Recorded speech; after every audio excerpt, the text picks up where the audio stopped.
I am not a Christian, and many of you probably already know that, considering my channel is named Cult of Christianity. Anyways, today's topic is about idol worship and paganism in modern Christianity. For the idol worship factor, I first want to present modern church infrastructure.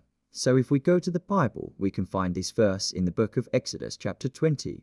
Verse 4 to 5. You shall not make for yourself an image in the form of anything in heaven above, or on the earth beneath, or in the waters below. 5. You shall not bow down to them or worship them. For I, the Lord your God, am a jealous God, punishing the children for the sin of the parents to the third and fourth generation of those who hate me.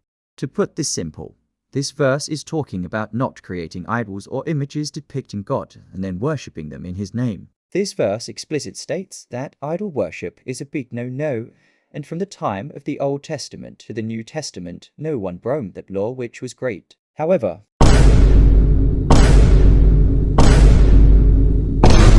so why am I pointing this out? I mean, it doesn't break the law of the Bible, right? Right?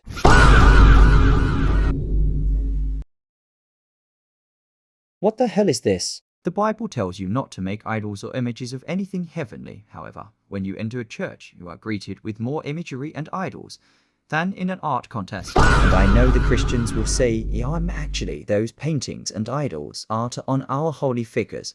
So you are still admitting you have no problem with idols and images. Our church is supposed to be a place of worship and where you're supposed to learn about God. So why are we doing exactly what God hates? Worshipping human-made idols and human-drawn paintings allegedly supposed to be God. For paganism, we are mainly just going to target the Trinity and its origin, since idol worship already says a lot about paganism. The doctrine of the Trinity comes from pagan origins, and anyone with an open mind can clearly understand this. The doctrine of the Trinity was formally established in the 4th century, roughly more than 200 years after the Bible was complete. Now, Christians will tell you the Trinity was revealed in the Bible, however. If so, why the fuck did it take 200 years after the Bible for the Trinity to be discovered? 1 Corinthians 14:33 states, "For God is not a God of confusion, but of peace," as in all the churches of the saints.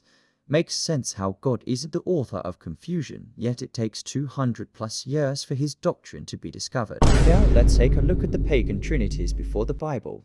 We have the Hindu Trimurti Brahma, Vishnu, Shiva Hindu Trinity, the Osirian Triad Osiris, Isis, Horus ancient Egyptian Trinity, the Sumerian or Babylonian Triadani Enlil, the Enki Mesopotamian Trinity, the Capitoline Triad Jupiter, Juno, Minerva ancient Rome, the Theban Triadaemon, Mut, Consciential Egyptian Trinity, the Fates Moirai Clotho, Lachesis, Atropos, Ancient Greece Trinity, the Nonsud, Verdandi, Skald, Nos Mythology Trinity, the Celtic Mornabab, Makar, the Morgan, Celtic Mythology Trinity, the Olympian Triadzius, Poseidon, Hades, Ancient Greece Trinity, the Etruscan Triatinia, Urni, Menvetruria, Pi Roman Italy Trinity. Do you see the pattern? How is the Holy Trinity any different? Just because it claims that there are 3 gods in one god yada doesn't mean it doesn't originate from pagan concepts,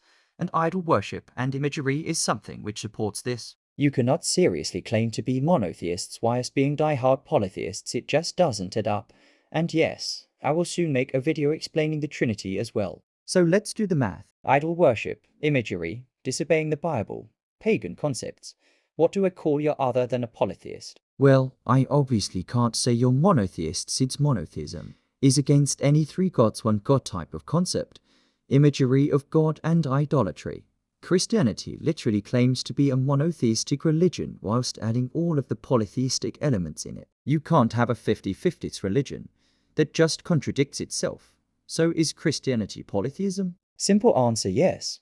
And I will make a part 2 of this, giving further explanations of why Christianity is polytheism. Anyways, that is all for now. Make sure you're subscribed for more content disproving Christianity. That's all for now. Have an amazing day, folks.